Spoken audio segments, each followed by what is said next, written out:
आपण मागच्या वर्षी 3 आपण उपनिषद बघितली आणि सर्वसाधारण उपनिषदांचं एक प्रारूप किंवा स्वरूप आपल्या सगळ्यांच्या लक्षात आलंय, की सुरुवातीला म्हणजे कसं असतं, सुरुवातीला शांतीपाठ असतो. शांतीपाठानंतर मग पुढे ज्या अनुरूप त्यांचं जे काही वर्णन आहे ते सुरुवातीला असतं.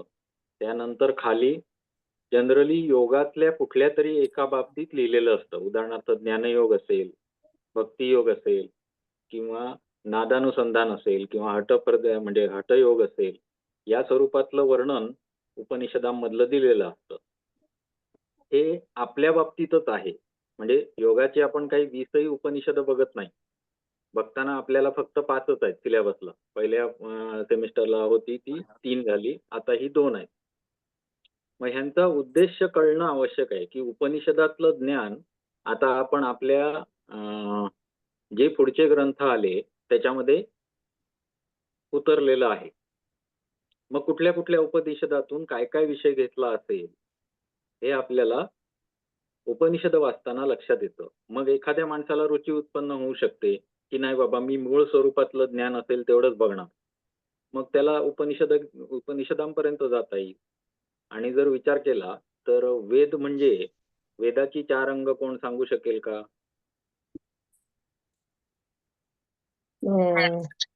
ब्राह्मणे, अरण्यके, संहिता. क्रमाने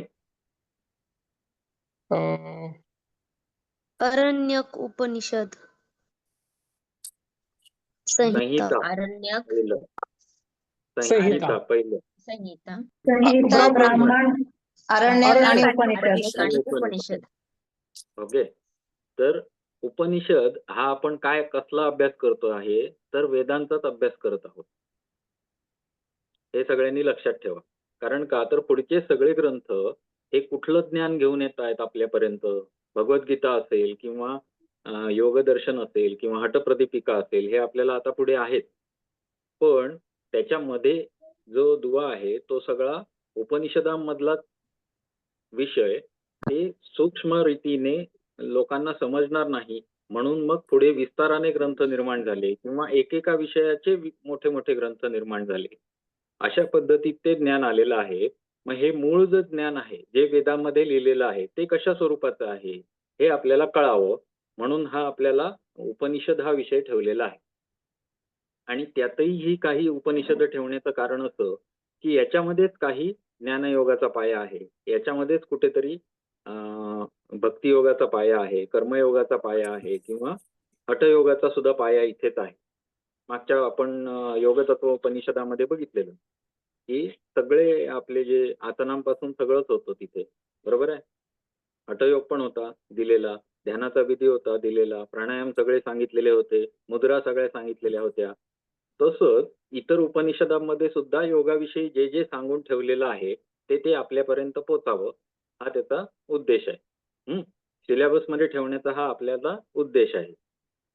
कारण काय, तर आता ह्याच्यानंतर पुढे तुम्हाला हठप्रदीपिका ग्रंथ आहे किंवा योगदर्शन आहे. मग आपल्याला लक्षात येतं, अरे हा, इकडे हे आपण शिकलेलो, ह्या उपनिषदांमधनं हा विषय आलेला आहे किंवा भगवद्गीतेमध्ये हे कुठून घेतलं असेल. जसेच्या तसे सुद्धा काही श्लोक घेतलेले आपल्याला आढळतात. तर आपल्याला जो पहिला उपनिषद घ्यायचा आहे त्याचं नाव आहे ध्यानबिंदू उपनिषद. आता हे करत असताना मागच्या वेळेचा अनुभवाचा विचार करून मी एक थोडासा माझ्यामध्ये बदल असा केला, की सुरुवातीला उपनिषदाचं पूर्ण प्रारूप सांगतो. ह्या उपनिषदामध्ये काय काय आहे, जेणेकरून सगळे प्रश्न आपल्याला आधीच क्लिअर होऊन जातील, की आपल्याला पुढे काय प्रश्न येणार आहे त्याच्यावर, किंवा कुठल्याही प्रश्नाचं उत्तर आपल्याला नाही आलं असं होणारच नाही. अशा पद्धतीत त्याची एक अनुक्रमाणिकाच म्हणा, अशा पद्धतीत करून ठेवलंय. तर ते लिहून घ्या, की ह्या उपनिषदामध्ये काय काय लिहिलेलं असेल. सर्वात पहिला शब्दच आहे ध्यानबिंदू उपनिषद. त्याच्यामध्ये ध्यानाचा किंवा ध्यानाचा महिमा वर्णन केलेला असणार. सुरुवातीला पहिला चॅप्टर असेल ब्रह्मध्यानाचा महिमा. त्यानंतर आहे प्रणवाचं स्वरूप आणि ध्यानाचा विधी.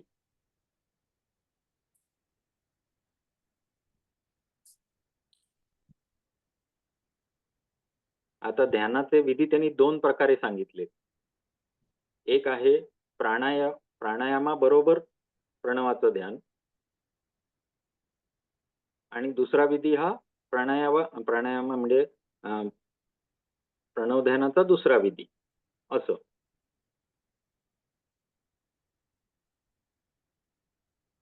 त्यानंतरचा मुद्दा आहे सविशेष ब्रह्मध्यान.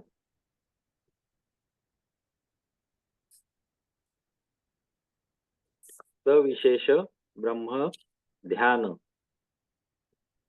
त्यानंतर त्रिमूर्तीचे ध्यान. कंसात लिहा हृदय कमळात त्रिमूर्तीचे ध्यान.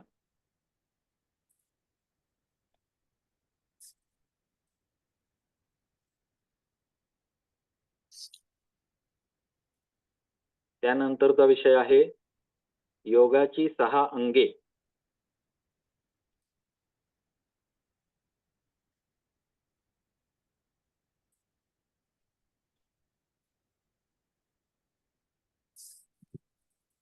त्यानंतर प्राणादी 10 वायू.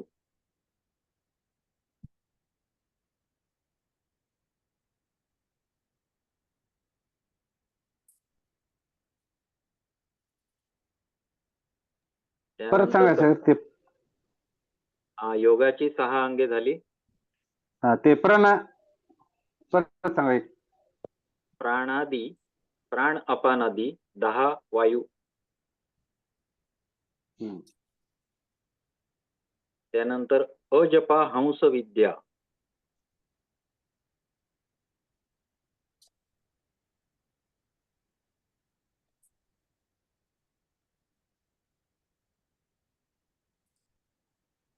त्यानंतर कुंडली जागरण.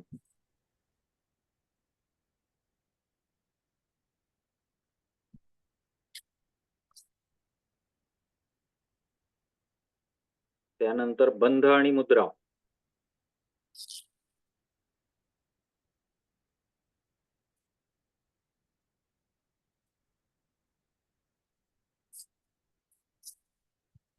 त्यानंतर अष्टदल पद्म.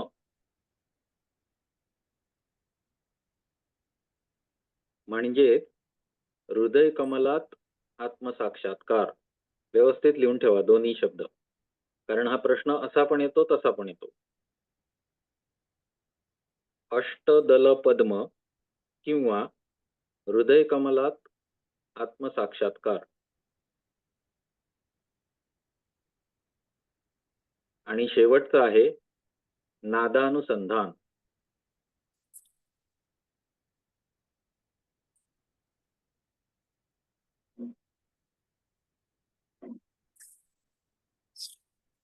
ओके.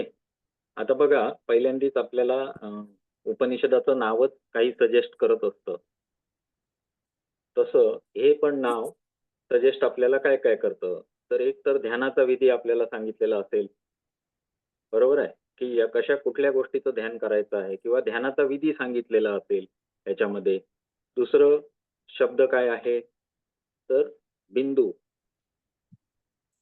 बिंदू स्वरूप किंवा सूक्ष्म स्वरूप कुठल्या तरी गोष्टीचं वर्णन करण्याची गोष्ट आहे इथे सांगितलेलं आहे.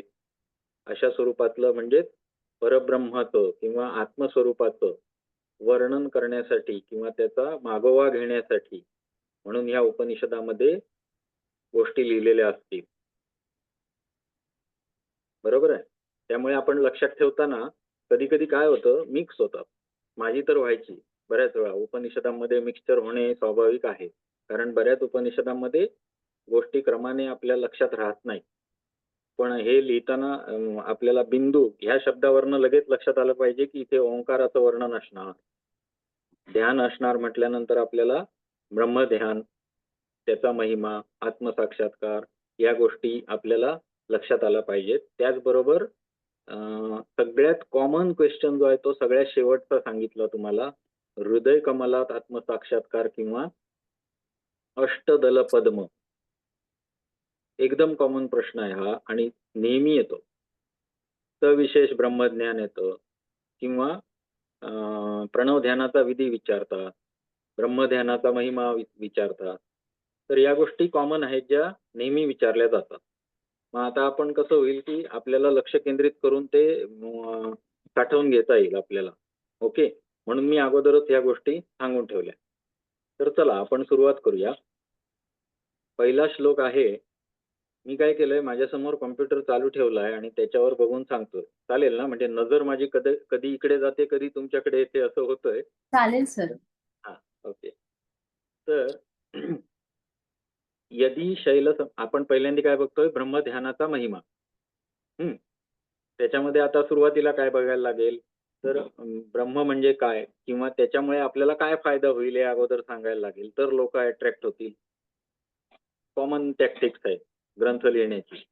तसं सुरुवातीलाच बघा, यदी शैल समम पापम विस्तीर्णम बहुयोजनम विद्यते ज्ञानयोगेन न अन्योः भेदः कदाचन.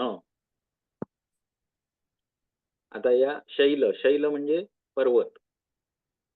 यदी शैल समम पापम, पर्वता एवढी पाप जरी असतील, यदी पर्वता एवढी पाप जरी असतील आणि परत कशी असतील, तर विस्तीर्णम बहुयोजनम. योजन हे काय, त्यावेळेस किलोमीटर मोजण्याचं माप होतं थोडक्यात. अनेक योजने एवढी अनेक पर्वत, विस्तीर्ण स्वरूपातले पर्वत कित्येक योजने पसरलेले आहेत. कशाचे? पापांचे. हा, एवढे पर्वत पसरलेले आहेत. एवढी काय आहेत, मोठी पाप त्या एखाद्या माणसाची असतील, तर विद्यते ज्ञानयोगेन, ज्ञानयोगाच्या सहाय्याने ती नष्ट केली जाऊ शकतात. न अन्यो भेदः कदाचन, म्हणजे 2 वेळा नकार दिलाय. कसा दिलाय? न अन्यो, कुठल्याही गोष्टीनं दुसऱ्या होऊ शकणार नाही त्याचा भेद. कदाचन, नक्की होणार नाही. आलं का लक्षात? सुरुवातीला या सांगितलं महती, पण ती ठसवून परत आणि सांगितली की हा जो ब्रह्मध्यान आहे त्यातनं जे ज्ञान उत्पन्न होणार आहे, त्या ज्ञानयोगाने काय होतील, तर एवढी विस्तीर्ण पाप सुद्धा एवढी विस्तीर्ण पाप सुद्धा नष्ट होतील आणि नक्की नष्ट होतील. आलं का लक्षात? म्हणून या श्लोकामध्ये ब्रह्मध्यानाची महती वर्णन करताना सांगतात की जरी एखादा योगी पापी असेल, त्याची पर्वता एवढी पापे अनेक योजने दूर पसरलेली आहेत असे जरी असले, तरी त्याच्या या अनंत जन्मांची पापे ब्रह्माचे ध्यान केल्याने म्हणजेच ज्ञान योगाने नष्ट होऊ शकतात. याशिवाय अशा पापांना नष्ट करण्यासाठी दुसरा कोणताही उपाय नाही. हे पहिलं. महिमा सांगायचा आहे ना आपल्याला. कशाला केलं पाहिजे, तर तुमची पाप नष्ट होतील. फलश्रुती सुरुवातीलाच सांगून टाकलं की हे असं केल्यामुळे असं होणार आहे.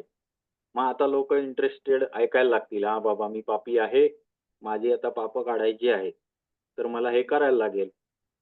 मग पुढे मग कसं, मग त्याच्यासाठी काय करायचं आहे, तर ध्यान करायचं आहे, तर मग तुम्हाला काय करावं लागेल, तर पुढच्या श्लोकात आले. बीजाक्षरम परम बिंदू नादम तस्योपरि स्थितम सशब्द अक्षरे क्षीणे निशब्दम परमम पदम. आता इथे प्रणवाचं आपल्याला ध्यान करण्यासाठी जो काही विधी आपण जनरली वापरतो, त्याच्यामध्ये भगवद्गीतेत जसं सांगितलेलं आहे, आपण नासाग्र दृष्टी करून ध्यान करू शकतो किंवा प्रत्येक ठिकाणी वेगवेगळे चक्रावर ध्यान करू शकतो किंवा आपण कुठला तरी आलंबन घेऊन ध्यान करू शकतो. परंतु इथे या ग्रंथामध्ये सांगितलेलं काय आहे, तर प्रणव, ओंकाराचं स्वरूप बीजाक्षर या पहिल्याच शब्दाने वर्णन केलेलं आहे. हे काय आहे, तर बीज अक्षर आहे. आता बीज म्हणजे काय? उगमस्थान. उगमस्थान. परफेक्ट बोलला. निर्मितीचं केंद्र. ओके.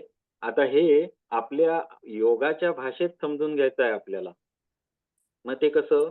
तर सर्व कारणांचं मूळ कारण, सर्व कार्यांचं मूळ कारण. आलं का लक्षात? म्हणजे सर्व सृष्टी उत्पत्तीच्या अगोदर जे अस्तित्वात होतं बीज स्वरूपात, ते म्हणजे कोण आहे? ओंकार आहे. ओके. मग हे बीज अक्षर आहे या शब्दाचा अर्थ अशा स्वरूपात घ्यायचा आहे. आलं का लक्षात? तर याचा आपण फोड करून बघणार आहोत की ओंकार हेच बीजाक्षर आहे. पुढे अ, उ आणि म या 3 शब्दांच्या संयोगातून ओम शब्द बनतो. बरोबर आहे? अ, उ आणि म आपण ध्यान करताना पण कसं करतो? अगदी जे सूक्ष्मात ज्यांनी शिकलेलं आहे त्यांच्यासाठी कसं आहे की नाभिस्थानापासून हृदय कमलापर्यंत अ शब्द, बरोबर? हृदय कमलापासून कंठकुपापर्यंत उ शब्द आणि कंठकुपापासून आज्ञाचक्रापर्यंत कुठला? भ्रूमध्यापर्यंत म शब्द. बरोबर आहे? तर हे आपण 3 शब्द आणि त्याचं ध्यानाचं आपलं स्वरूप हे आपण जनरल वापरतो व्यवहारामध्ये की ज्या ओंकार ध्यान या स्वरूपात केलं जातं. किंवा काही जण काय करतात तर पूर्णपत्रे सरांच्या इथे आपण बघितलं की ते ओंकार लावलेला आहे. मग आपण बाहेरून ध्यान करत करत करत त्याच्या मध्यापर्यंत येतो. म्हणजे धारणेपासून ध्यानापर्यंत जाण्याची क्रिया. तर ही सुद्धा अवलंबात आणली जाते. पण अ, उ, म हे काय कुठे चुकलेत का तिन्ही शब्द? नाही. कारण का तर बीज अक्षर या 3 शब्दापासूनच बनलेलं आहे. 3 अक्षरांपासूनच बनलेलं आहे. अ, उ, म. या प्रणवाच्या वरती एक काय आहे? टिंब आहे, बिंदू आहे. बरोबर आहे? आणि या बिंदूपासून या उपनिषदामध्ये जो ते काय ध्यान बिंदू आला ना, तो बिंदू हा बिंदू इथे दर्शवतो. आता बघा अ, उ, म किंवा ओम हे जेव्हा आपण म्हणतो तेव्हा त्याच्यात एक नाद आहे आणि तो नाद या बिंदूमुळेच आहे हे लक्षात घ्या. हो सर. बरोबर आहे? आणि हठयोगामध्ये सर्वात शेवटी सगळ्या ग्रंथामध्ये मिळणारी गोष्ट कुठली आहे? या ग्रंथाचं सुद्धा सगळं नादानुसंधान आहे. आलं का लक्षात? हे स्वरूपातलं आपण कसं योगाभ्यासामध्ये काय शिकलो? तस्य वाचकः प्रणवः. वाचक शब्द प्रणव आहे. तस्य वाचकः. पण तस्य हा जो कोणी तस्य आहे त्याला वाचक शब्दात समजून घेता येईल का? वाचक शब्दामुळे तो समजेल का? तर नाही. वाचक शब्दाने आपण त्याला हाक मारू शकतो. समजा मी पूर्णपत्रे सर असं नाव घेतल्यानंतर पूर्णपत्रे सर हात वर करतील. कारण का तर वाचक शब्द मी वापरला त्यांच्यासाठीचा. बरोबर आहे? पण मला जर ते व्हिजिबलच नसतील आणि मी इथे हाक मारतोय त्याचा काही उपयोग होणार नाही. पण जेव्हा मला पूर्णपात्रे सर नावाचं नाव मी तोंडात घेतलं नुसतं समजा आज पूर्णपत्रे सर नाही आहेत या क्लासमध्ये आणि मी पूर्णपत्रे सर असं नाव घेतलं तर तुमच्या मनामध्ये एक प्रतिमा निर्माण होईल.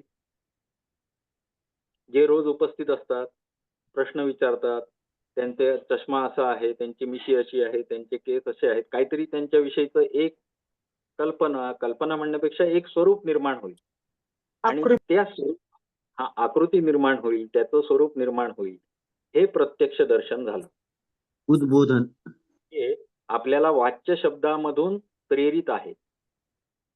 आपल्याला अभिप्रेत असलेलं गोष्ट वाचक शब्दामुळे आपल्याला पिन पॉइंट करता येते आणि ते जे वाचक शब्द नाही आहे पण वाचक शब्दामुळे ज्याला आपण बोट दाखवू शकतो असं जे स्वरूप आहे त्याच्याविषयीचं वर्णन कोण करतं?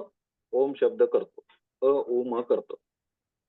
हे लक्षात घ्या. मग स्वरूप हा शब्दानुसार आहे आणि ते जे कोणी आहे जे बिहाइंड द सीन आहे ब्रह्म ज्याचं वाचक स्वरूप आपण ओम म्हटलेलं आहे ते आपण त्याच्यापासून अनभिज्ञ आहोत किंवा ते कसं आहे त्याचं स्वरूप कसं आहे हे आपल्याला माहिती नाही आहे. मग साकार गोष्ट कुठली आहे तर ओंकार आहे आणि निराकार किंवा ज्याला आपण बिहाइंड द सीन म्हणू अशी गोष्ट जी आहे ते परब्रह्म आहे, ज्याचं हे वाचक किंवा द्योतक आहे. फक्त हे कन्सेप्ट इथे सांगतात. आता ओंकार जो आहे तो सशब्द होतो, त्याच्यासाठी त्या टिंबाला महत्व आहे, त्या बिंदूला महत्व आहे. सशब्द ओंकार हा अ उ म या शब्दातून होत असला तरी जर बिंदू नसेल तर त्याचा उच्चार वेगळा होईल. वरती जो बिंदू आहे त्याच्यामुळे त्याचा नाद आहे आणि त्या नादाचं स्वरूप हे परब्रह्माचं स्वरूप आहे. बीज जर आपण म्हटलं तर त्या बीजातून मूळ बीजाचं जर आपल्याला वर्णन करायचं आहे तर आपण ओम शब्द वापरू, पण ते बीज जर समजून घ्यायचं असेल तर नादानुसंधान करायला लागेल. आलं लक्षात ना फरक तुमच्या? कोणाला सर. कळलं नसेल तर मला परत सांगा. समजलंय ना स्वरूप?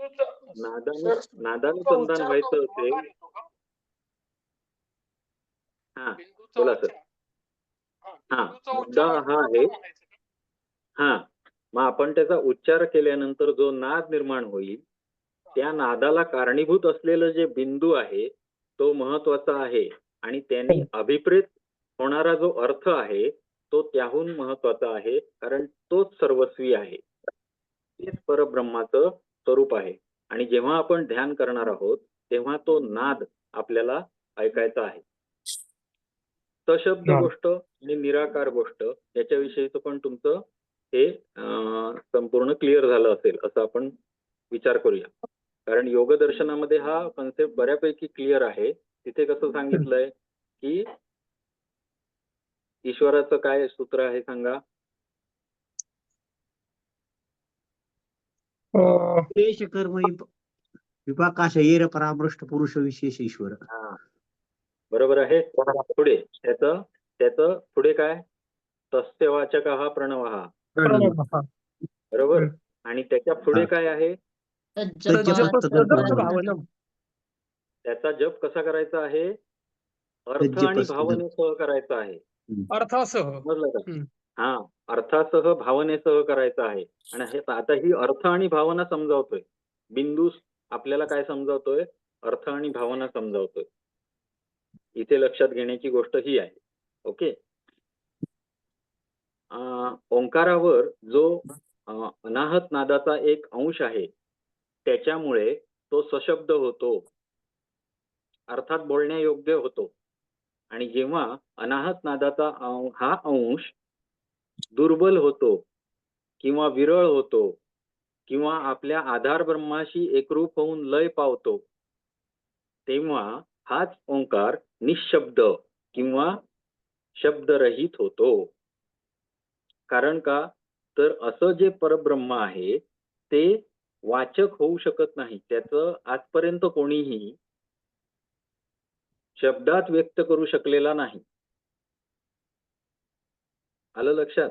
की परब्रह्म मी बघितलं आणि त्याचं असं असं वर्णन आहे, त्याला 4 कान आहेत, 5 डोळे आहेत, असं कोणी लिहून ठेवलेलं आजपर्यंत नाही. कारण का? सर्वांनी सांगताना असंच सांगितलं की ते शब्दातीत आहे, वर्णनातीत आहे, त्याचं वर्णन करता येणार नाही असं आहे. म्हणून इथे कसं सांगितलं त्यांनी की ओंकाराचा हा जो सशब्द ध्वनी आहे तो जेव्हा विलीन होतो किंवा लय पावतो आणि त्यावेळी ज्याची उत्पत्ती होते ती जी प्रणवाची अवस्था आहे ते ब्रह्माचं स्वरूप आहे असं ह्यांनी इथे सांगितलेलं आहे. ही निशब्द प्रणवाची अवस्था ब्रह्माचे स्वरूप किंवा वास्तविक नामकरण आहे. म्हणून ध्यान करताना प्रणवाचा मानसिक जप परमपद किंवा विदेह कैवल्य अवस्थेला प्राप्त करून देतो. ओके. निशब्द इथे आलं पाहिजे. दुसरं कसं आलं पाहिजे? अक्षर आपल्याला सांगता आलं पाहिजे. बीजाक्षर कसं आहे त्याच्यात सशब्द कधी होतं आणि निशब्द झाल्यानंतर त्यातून काय प्राप्त होतं ही गोष्ट म्हणजे या श्लोकाचा अर्थ आहे. ओके. आता अजून खोलात जातात की अनाहतम तु यत् शब्दम तस्य शब्दस्य यत् परम तत् परम विंदते यस्तु स योगी छिन्न संशय. अनाहत नाद जो आहे तो नित्य आहे. अनाहत या शब्दाचा अर्थ मागे एकदा सरांनी सांगितलेला, आठवत असेल कोणाला तर बोला. घर्षणारहित ध्वनी. घर्षण रहित ध्वनी किंवा दोन गोष्टी एकमेकावर आपटल्यानंतर ध्वनी होतो त्याला आहत ध्वनी म्हणतात. आहात आणि जो म्हणायचं. कुठल्याही अनाहत. घर्षणाशिवाय उत्पन्न होतो तो अनाहत ध्वनी आहे. अनाहत. अनाहत नाद हा नित्य आहे असं इथे सांगितलं. अनाहत नाद हा नित्य आहे नित्य आहे. म्हणजे कायमस्वरूपी असणारा. आधी होता, आता आहे आणि नंतरही राहणार म्हणजे नित्य. आणि तो हृदयात उत्पन्न होतो. अनाहत नाद कुठे उत्पन्न होतो? हृदयात उत्पन्न होतो. शास्त्रामध्ये असे वर्णन आहे की ओंकार नित्य आहे. तसेच ओंकार नित्य असल्या कारणाने तो काही अचानक उत्पन्न होत नाही. या अनाहत नादाचे सशब्द स्वरूप प्रणव किंवा ओंकार आहे. बघा आलं परत तिथेच गाडं. मगाशीच सांगितलेलं की तो जो बिंदू आहे त्याच्यामुळे जो नाद उत्पन्न होतो तो नादाला आता इथे त्यांनी काय नाव दिलं? अनाहत नाद. आणि तो कुठे आहे? आपल्या हृदयात आहे. आता सांगताना बघा कसं सांगितलं की बीज स्वरूप आहे. आता बीजाचा जर विचार केला तर सृष्टी उत्पत्तीच्या आधी असलेलं जे बीज त्यानं सर्व सृष्टी उत्पन्न झाली, ज्याला आपण काय म्हणणार? समष्टी सृष्टी. मागे एकदा मी समष्टी आणि व्यष्टी हे दोन गोष्टी सांगितल्या. व्यष्टी. समष्टी म्हणजे काय? तर सर्व सृष्टी, आपल्या भोवती असणारं सर्व जग, ही पृथ्वी, सूर्य, बुध, गुरु, ही गॅलेक्सी, अजून किती गॅलेक्सी असतील त्या, सगळं ब्रह्मांड अस्तित्वात येण्याचं जे बीज आहे ते ओंकार आहे. आणि त्याच्यावर जो बिंदू आहे त्याचा एक नाद आहे. बरोबर आहे. पण जेव्हा आपण ध्यान करायचं आहे तेव्हा आपण आपल्या अंतर्भागात करायचं आहे. कुठे करायचं आहे? हृदयात करायचं आहे. हृदयात करायचं आहे. बरोबर. आणि तिथे आपल्याला हे बीज रूपी गोष्ट सापडणार आहे. आलं लक्षात? या हृदय कमळामध्ये जो नाद आहे त्या नादाच्या स्वरूपात आपण ते जाणून घ्यायचं आहे. आपली सर्व शास्त्र किंवा वेदातले सगळ्या गोष्टी याच गोष्टीतनं उत्पन्न, कोणीही कुठेही बाहेर गेलेलं नाही.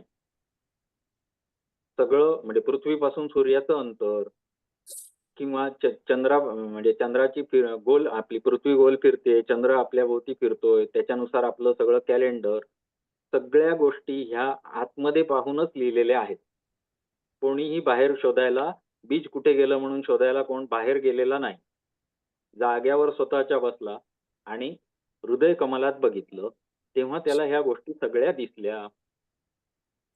आलं लक्षात?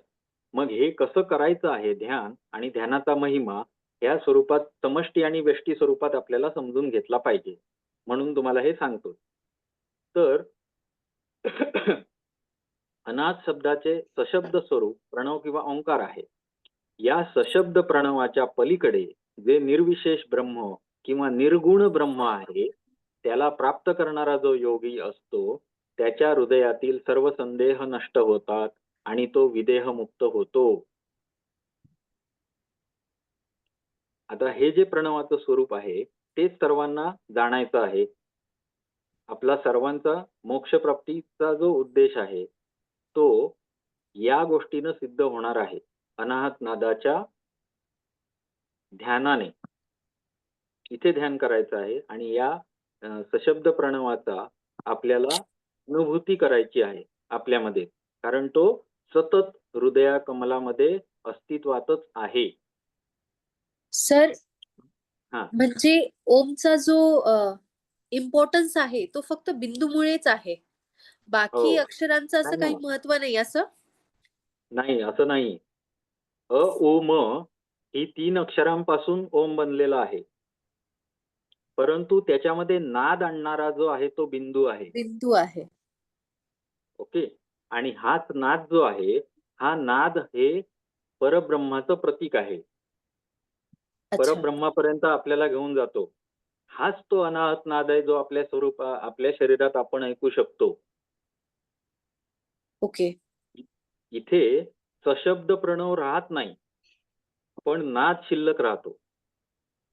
ओम शिल्लक राहत नाहीत, पण ओमचा नाद आतमध्ये शिल्लक राहतो आणि तो म्हणजेच ब्रह्म आहे. हे ज्याला कळलं त्याला प्रणव ध्यान म्हणजे काय हे कळलं. समजलं ना? Sir yes. ओशोंनी असं सांगितलं होतं हा. की ओंकार केला जात नाही, ओंकार होतो. कारण हा, का तो तो प्रत्यक्षच आतच होतो. निनादतच आहे. सतत तो आपल्या अंतरात्म्यामध्ये निनादत आहे. सर्व सृष्टीचा बीजच आहे तो.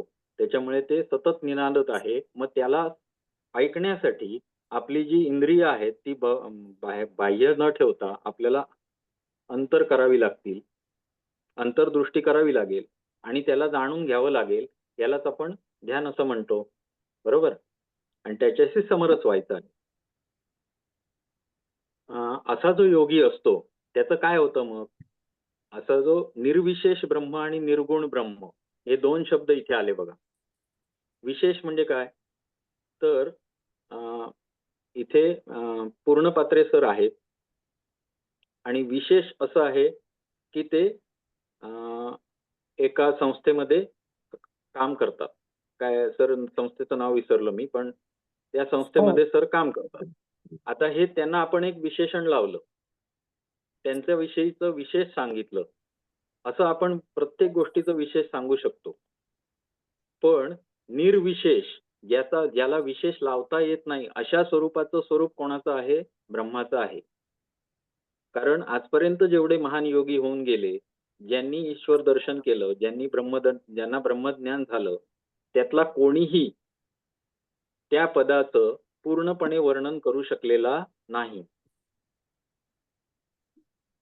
बरोबर आहे? त्यामुळे त्याला कुठल्याही विशेष शब्दानं आपण काय करू उद्बोधित करू शकत नाही, विशेषण लावू शकत नाही. अशा स्वरूपात ते ब्रह्म आहे. आणि त्याचबरोबर काय आहे? निर्गुण ब्रह्म. निर्विशेष ब्रह्म आणि निर्गुण ब्रह्म. निर्गुण म्हणजे काय? कशाशी लावता येईल? योगानुसार काय संबंध लावता येईल? जे त्रिगुण रहित आहे. बरोबर, परफेक्ट. मग त्रिगुण रज, कोण आहे? सत्व, तमस. हा, सत्व रज तम. बरोबर. जे निर्गुण ब्रह्म, बरोबर. त्याला प्राप्त करणारा जो योगी असतो त्याच्या हृदयातील सर्व संदेह नष्ट होतात आणि तो विदेह मुक्त होतो. मागच्या ह्याच्यामध्ये आपल्याला झालेलं आहे. कशामध्ये? तेजोबिंदूमध्ये. विदेह म्हणजे देह त्याग करतो आणि मुक्त होतो. बरोबर आहे? निर्गुण ब्रह्म व्यष्टी समष्टी रूप आणि साक्षी मात्र आहे. हे मात्र व्यवस्थित लक्षात ठेवा. समष्टी असणे म्हणजे काय? तर सर्व चराचरात व्यापून असणे. बरोबर आहे? आणि समष्टी म्हणजे जो ध्यान करायला बसलाय किंवा जो साधक आहे त्यातही तेच आहे आणि तो सर्व ठिकाणी बघायला लागला तर त्याला सर्व ठिकाणी तेच दिसणार आहे. समष्टी आहे, व्यष्टी आहे, समष्टी आहे आणि साक्षी आहे. म्हणजे साक्षी हा सर शब्द जे ब्रह्मांडी तेच पिंडी. हा, हे पण पिंडी ते ब्रह्मांडी. हा नियम. पण जर समजा एखाद्याला ब्रह्मज्ञान झालं तर त्याची स्थिती कशी असेल हे बाकीच्या ग्रंथांमध्ये पण वर्णन केलेलं आहे की त्याला सर्व ठिकाणी मस्त दिसतं. आवाज आला का माझा? की मध्ये कट झाला? थोडा कट आला. झाला होता सर. हा, ब्रेक झाला होता. वायफाय मध्ये बंद पडलेलं ते. आता माझा मोबाईल स्विच ऑफ ह्याच्यावर झाला, स्विच ऑफ.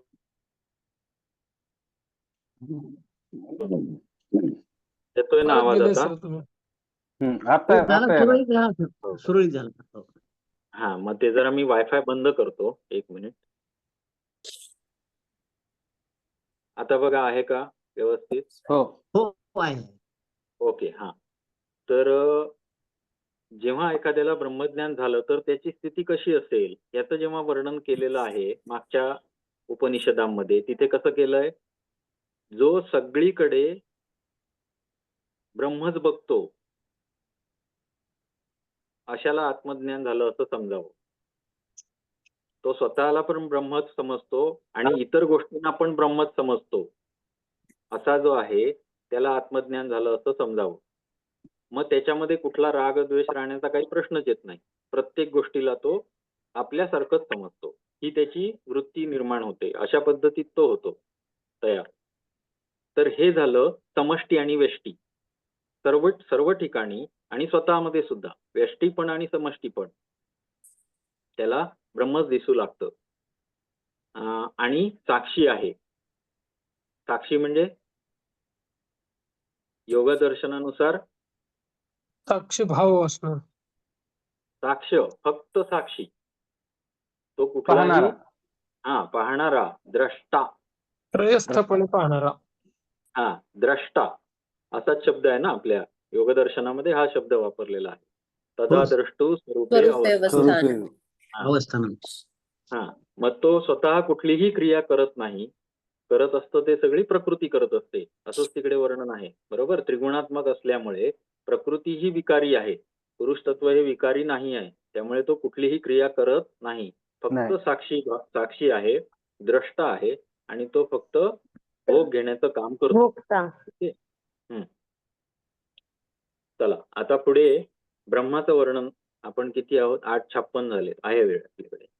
अत्यंत सूक्ष्म आणि सर्व व्यापक ब्रह्म कसं आहे हे आता पुढच्या श्लोकात त्यांनी सांगितलंय.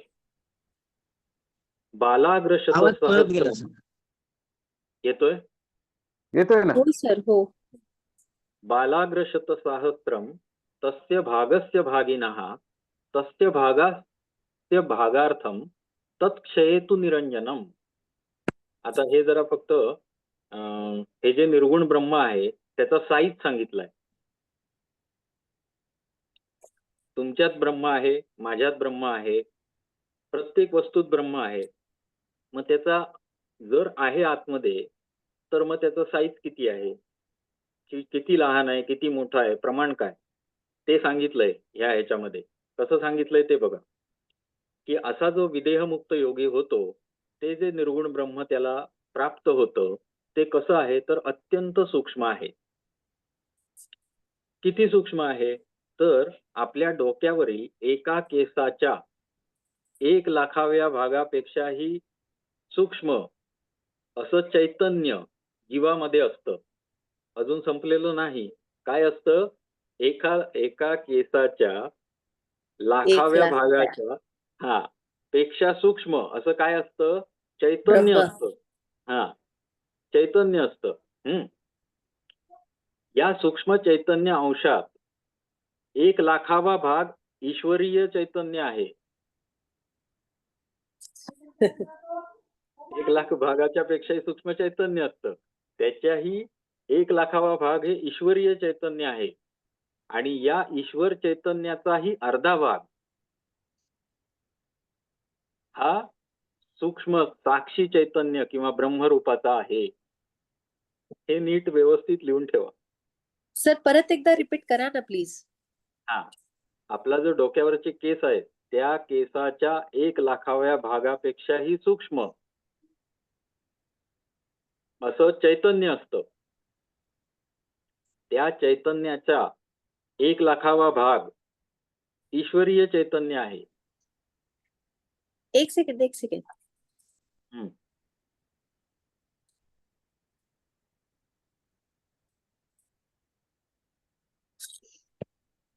केसाचा 1,00,000वा भाग, त्याच्या पुढे सर? चैतन्य आहे. ईश्वरी चैतन्य आहे. नाही, चैतन्य आहे. केसाचा 1,00,000वा भाग फक्त चैतन्य आहे. बर. त्यानंतर त्या चैतन्याच्या 1,00,000वा भाग ईश्वरीय चैतन्य आहे. एक सेकंड सर.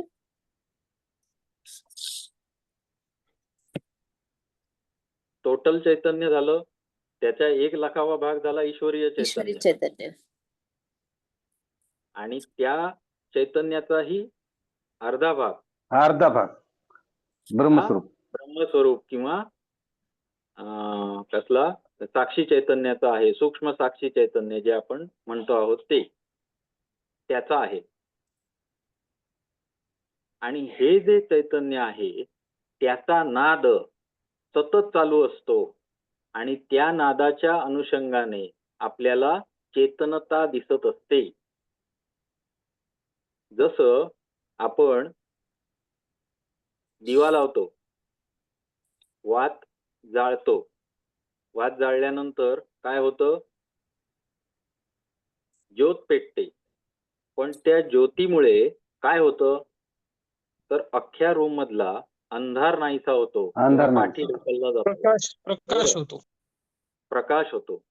तद्वत आपल्या शरीरामध्ये असणारं हे जे ब्रह्म चैतन्य आहे त्याचा चैतन्य रूपी प्रकाश हा आपल्याला चेतना देतो. नाहीतर हे सगळं शरीर काय आहे?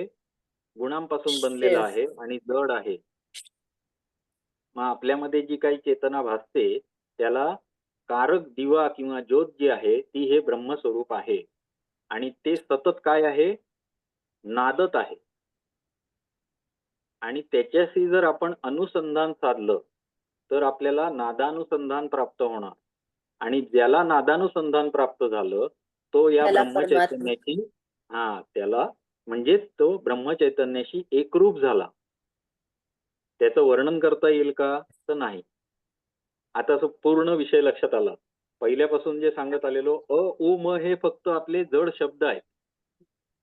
त्याच्यावरती जो बिंदूमुळे नाद निर्माण होतो ते स्वरूप या ब्रह्मचैतन्याचं आहे, जे इतक्या सूक्ष्म स्वरूपात आपल्या हृदय कमलामध्ये नादत आहे आणि त्याच्यावर आपल्याला ध्यान करायचं आहे आणि त्या ध्यानाचा फलित स्वरूप आपल्याला जे प्राप्त होईल ते अनिर्वचनीय जरी असलं तरी आपण त्याच्याशी एकरूप होऊ शकतो आणि मुक्ती मिळवणे हे फक्त याच गोष्टीमुळे शक्य आहे.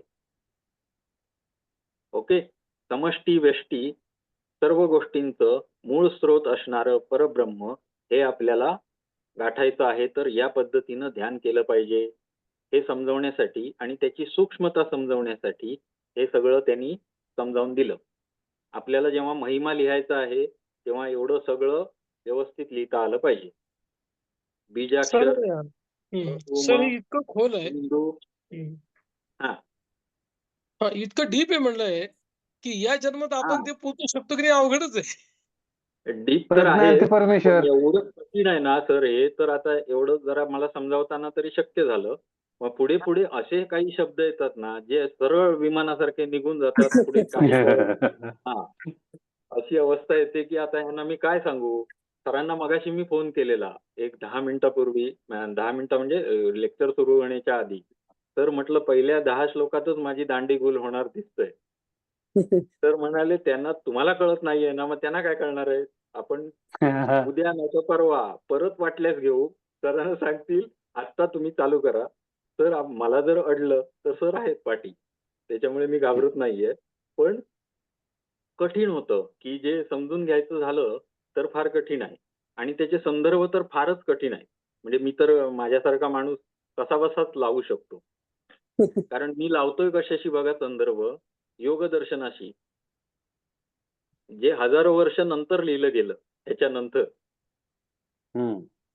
अटप्रदीपिकेशी नादानुसंधान जे त्याच्या म्हणजे कित्येक हजारो म्हणजे 10,000 वर्षानंतर लिहिलं गेलं उपनिषदांच्या. त्याच्याशी संबंध लावून काय उपयोग नाहीये. ऋग्वेदाशी संबंध लावला, अथर्ववेदाशी लावला तर गोष्ट वेगळी. पण ते लावण्यासाठी माझं ज्ञान तिथपर्यंत पोहोचलेलंच नाही. त्याच्यामुळे मी लावू शकत नाहीये. पण उपनिषद म्हणजे काय आहे तर त्यातलं ज्ञान विस्तारित स्वरूपात सांगण्यासाठीच उपनिषद लिहिली गेलेली आहे. त्या ज्ञानापेक्षा वेगळं तर काही नाहीये इथे. हे त्यांनी शब्द वापरलेत. कोणीच तरी माईक चालू आहे तेवढा बंद करा. योजनाताई माईक बंद करा. तर वेदामध्ये मग काय लिहिलेलं असेल. जर उपनिषद वाचताना आपण एवढे हे होतो तर वेदामध्ये काय लिहिलेलं असेल. तर आता एक दुसरी गोष्ट अशी आहे की आता ही ह्याची झाली उपनिषदांविषयी जेव्हा आपण अभ्यास करतो किंवा हे करतो तर या सगळ्यात मधून एक गोष्ट आता तुम्ही जर बघितली तर मागच्या 2 उपनिषदांमध्ये ओंकाराचं ध्यान होतं बघा. अमृतनाद उपनिषदामध्ये होतं, त्याच्या आधी पण एका उपनिषदामध्ये होतं, तेजोबिंदू उपनिषद, बरोबर आहे. आता हे जेव्हा आपण योगाला येतो तेव्हा आपल्याला एक गोष्ट पूर्ण ठामपणे कळली पाहिजे की तस्य वाचकः प्रणवः, आणि त्या गोष्टीचा आपल्याकडून अनादर होता कामा नये. आलं का लक्षात? हो जर सर. तुम्ही बघितलं, कुठलाही मंत्र घ्या, कुठलंही स्तोत्र घ्या, ओम नमः शिवाय, ओम. सुरुवातीला का घेतात ओम? हो. कुठलेही घ्या, ओम नमो कारण भगवते सुरुवात वासुदेवाय. कुठला पण घ्या, ओम शिवाय सुरुवात आहे का? नाही. मग आपली भावना कशी असली पाहिजे हे आपण ह्याच्यातून शिकायचं आहे आणि आपल्यात बदल घडवायचे आहे.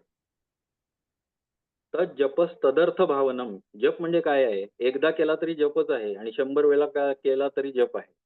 बरोबर आहे ना? प्रत्येक ठिकाणी आपली भावना अशी असली पाहिजे म्हणून सुरुवातीलाच आहे ते दिलेलं. आणि भावनेबरोबर आपली शुचिर्भूतता सुद्धा तशीच असली पाहिजे. बरोबर आहे.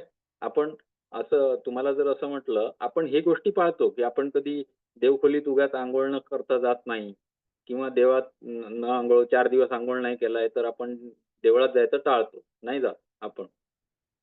पण जेव्हा आपण ओंकाराचं सशब्द उच्चारण करतो त्यावेळी आपल्या डोक्यात ही गोष्ट कायम असली पाहिजे की आपण कशाचं उच्चारण करतो आहे, तर डायरेक्ट ब्रह्माशी निगडीत गोष्टीचं आपण उच्चारण करत आहोत याची भावना आपल्या मनात असली पाहिजे आणि तो भाव आपल्यात निर्माण झाला पाहिजे जर आपण योगाचे स्टुडंट आहोत तर.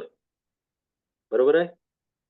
त्यामुळे तिथे पण ईश्वर संकल्पना सांगताना मला भरपूर असं खूप बोलावं असं वाटलेलं, तसंच इथे पण मला थोडंसं वाटलं म्हणून बोललो. हा, तर आता हे जे आपण काय बघितलं, सूक्ष्म भाग साक्षी चैतन्य ब्रह्माचा आहे एवढा भाग. कशाचा? ईश्वरीय चैतन्याचाही अर्धा भाग. बरोबर. आता हे सगुण ब्रह्माचे स्वरूप क्षीण होत गेल्यानंतर म्हणजे आपल्या सगळ्या कला किंवा अंशाचा त्याने त्याग केल्यानंतर ते निरंजन होते आणि निर्गुण ब्रह्म तेवढे शिल्लक राहते. आता बघा, बीजापासून वृक्ष होतो की नाही? होतो. आता मूळ कारण कुठल्या स्वरूपात आहे? बीजाच्या स्वरूपात आहे. त्याच्यातूनच कार्याची उत्पत्ती झालेली आहे हे नक्की आहे. मग त्याच्यामध्ये त्याचे गुण आलेले आहेत. हो. बरोबर आहे. आणि जेव्हा आपण मूळ गोष्टीचा शोध घ्यायला वरून खाली सुरुवात करू तेव्हा मुळात काय मिळणार आहे? हेच बीज मिळणार आहे. हो.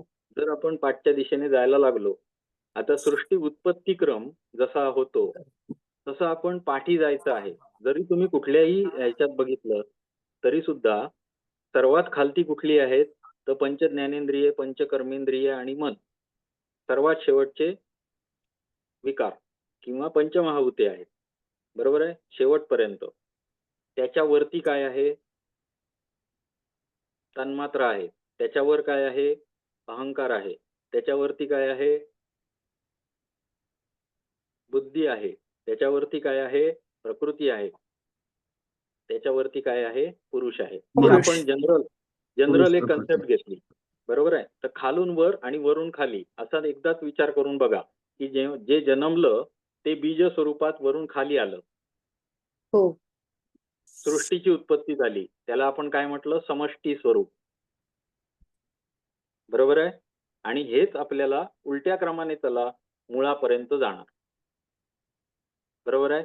हा झाला संसर्जन आणि उलट्या दिशेनेचा क्रम.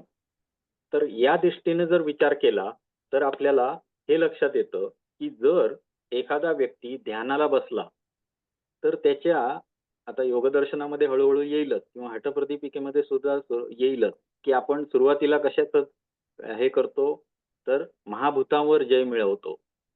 पहिल्यांदी मूलाधार चक्र, त्याच्यानंतर वरचं चक्र, त्याच्यानंतर हे थोडक्यात काय तर खालून वर एक तर गोष्ट. दुसरं, आपण जो सृष्टी उत्पत्ती क्रम म्हटलाय त्यातल्या सर्वात खालच्या थरापासून आपल्याला जिंकत जात वरपर्यंत जायचं आहे. आणि तिथे आपल्याला हे मिळणार आहे. हे तत्व जे आहे ते आपल्याला सर्वात वरती पोहोचल्यानंतर मिळणार आहे. बरोबर आहे. तर हीच हीच या कन्सेप्ट या वाक्यात आहे की सगुण ब्रह्माचे सगुण, गुण जेव्हा त्याला चिकटतात ते सगुण ब्रह्म. ब्रह्म एक आहे, त्याला प्रकृती चिकटली, गुणासहित ब्रह्म झालं. बरोबर आहे. आणि त्याचं सर्वात शेवटचं टोक काय असेल? पंचमहाभूत असतील, तुमचं काय असेल, ज्ञानेंद्रिय असतील, कर्मेंद्रिय आपल्या बाजूची असतील, मन असेल, हे सगळं सर्वात शेवटचं टोक आहे खालचं. जेव्हा चिकटलं आणि सगुण झालं तेव्हा त्याच्या सगळ्यात शेवटचा विकार निर्माण हे गोष्टी झाल्या. व्यष्टी स्वरूपात जर आपण विचार केला तर आपली ज्ञानेंद्रिय, कर्मेंद्रिय, सगळं आपलं शरीर हे तयार झालं. आणि समष्टी स्वरूपात विचार केला तर पंचमहाभूतात्मक सृष्टी तयार झाली. बरोबर आहे. योगाच्या दृष्टीनं समजवण्यासाठी सोपं पडेल म्हणून मी तुम्हाला हे असं समजावतोय.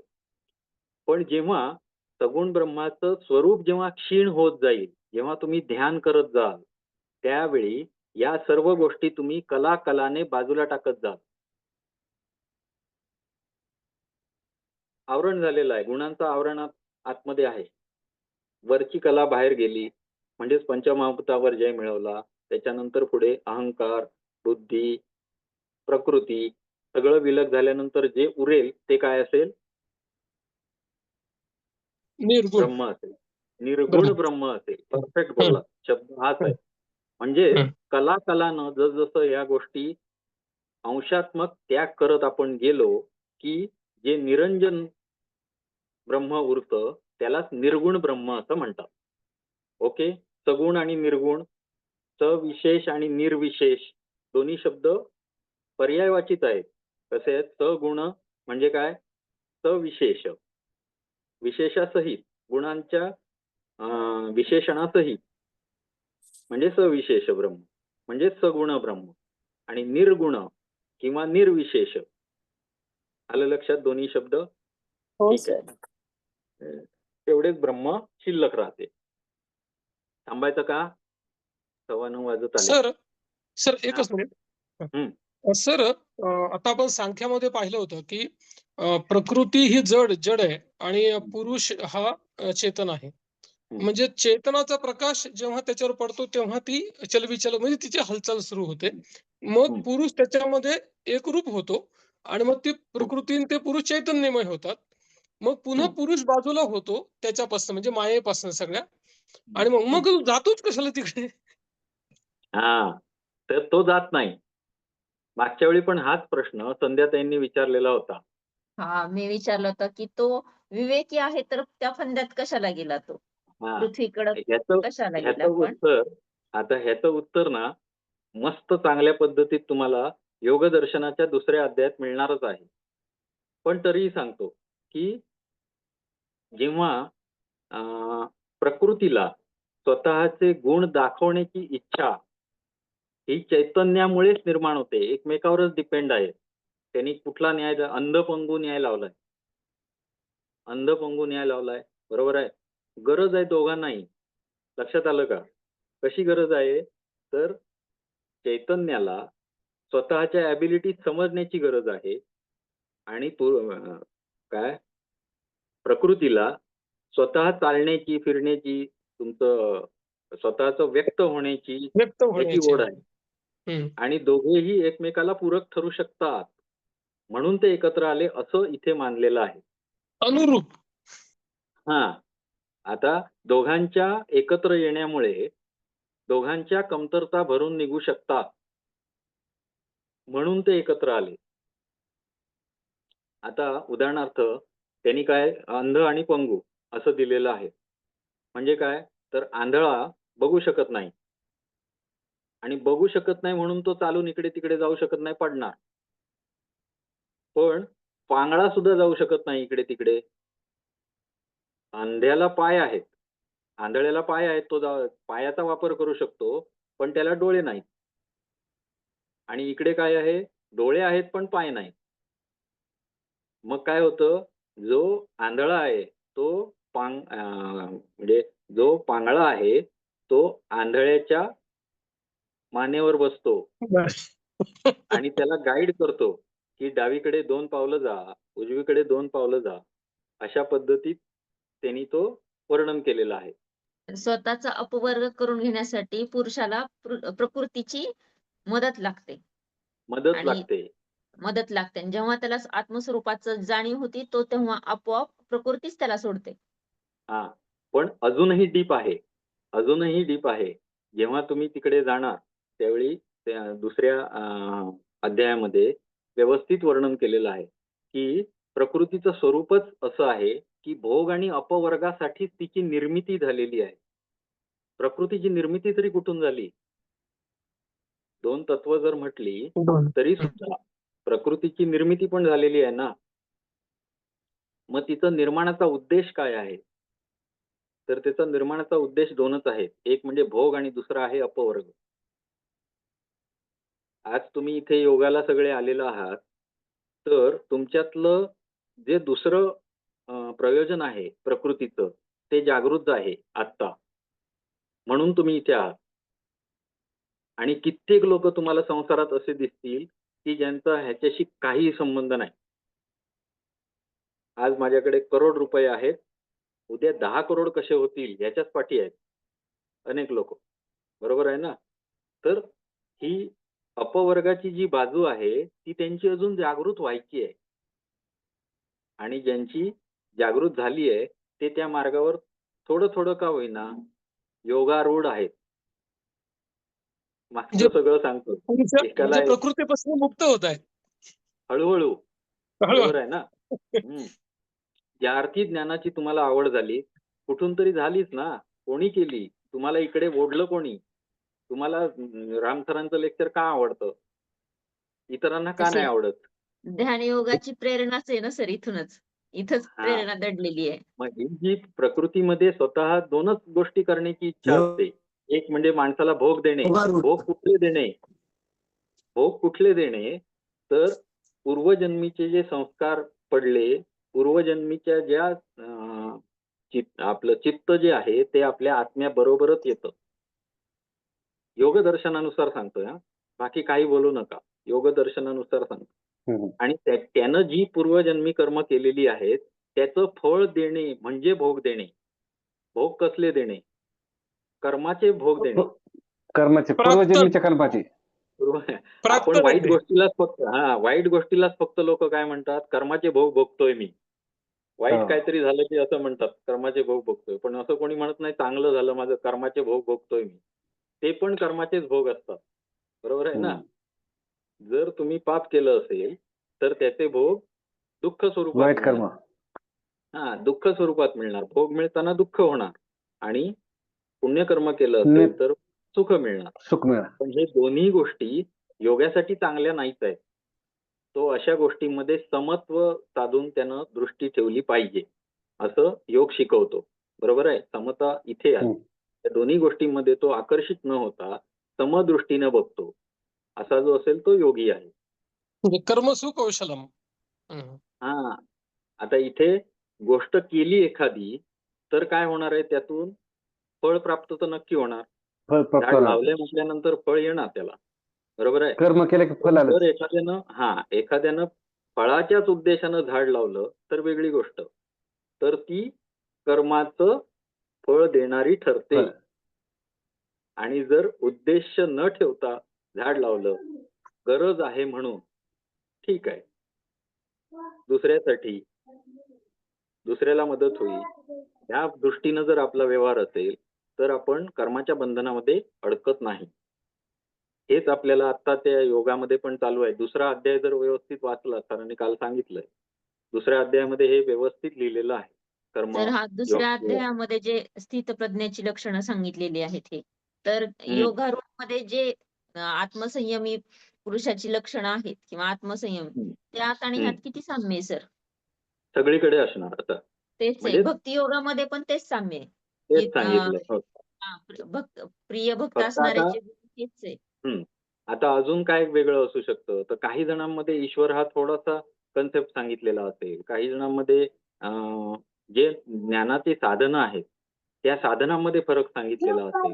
पण त्याचा उगम स्थान म्हणून आपण जेव्हा उपनिषदांकडे बघणार तेव्हा आपल्याला समग्र स्वरूपातच बघायचं आहे.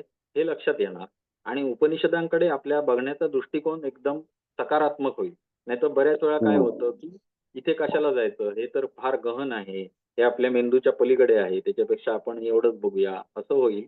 म्हणून त्याच्यात रुची निर्माण व्हावी हा माझा उद्देश आहे. भलेही मी 100% नक्कीच सांगू शकणार नाही, पण जेवढं येईल ते तुमच्यापर्यंत नक्की पोहोचवणार. ठीक आहे, उद्या मग आपण तर घेऊया हे पुढील माहिती. ध्यानबिंदूचं पुस्तक नाहीये का सर?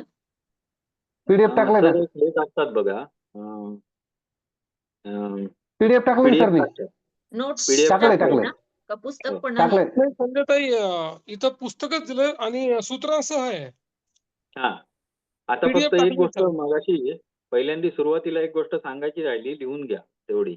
हे जे उपनिषद आहे हे कृष्ण यजुर्वेदाचं उपनिषद आहे आणि याच्यामध्ये दोन म्हणजे हस्तलिखित 2 सापडतात, म्हणजे 2 पुस्तकं सापडतात या नावाने, ध्यानबिंदू या नावाने. एक आहे ते फक्त 26 श्लोकांचं आहे आणि ते जे आहे ते अथर्ववेदाचं आहे उपनिषद. आणि हे जे आहे हे उपनिषद जे आहे ते फक्त योगामधलं आणि याच्यामध्ये श्लोक किती आहे तर 106 श्लोक आहेत. संवाद काय आहे का सर? कुठल्या दोघांमध्ये ह्यांचा संवाद असं काही? नाहीये असं नाहीये. हा, असं नाहीये याच्यामध्ये. श्लोक किती म्हटले सर? 106 श्लोक आहेत आणि योगाची जी 20 उपनिषदं सांगितली जातात त्याच्यामधलं हे एक उपनिषद आहे, म्हणून आपल्या सिलेबसला आहे. बरोबर, 108 टोटल मुक्तिकोपनिषदानुसार आहेत, त्यातली 20 जी आहेत ती योगातली आहेत आणि त्यातलं हे एक आपण अभ्यासतो. ठीक आहे, उद्या परवा पुढे जाऊ. हे इंटरेस्टिंग आहे. पुढे मी थोडंसं तुम्हाला बोर होऊ नये म्हणून काही आकृत्या वगैरे पण केल्यात तयार, जेणेकरून लक्षात राहील, लिहिता येईल ठळक, असं काही गोष्टी केल्यात. काही गोष्टी माझ्याही डोक्यावरून गेल्यात, त्या सरांकडून समजावून घेऊन तुम्हाला देण्याचा प्रयत्न मी करेन. ओके, चालेल, चला, हरिओम. हरिओम.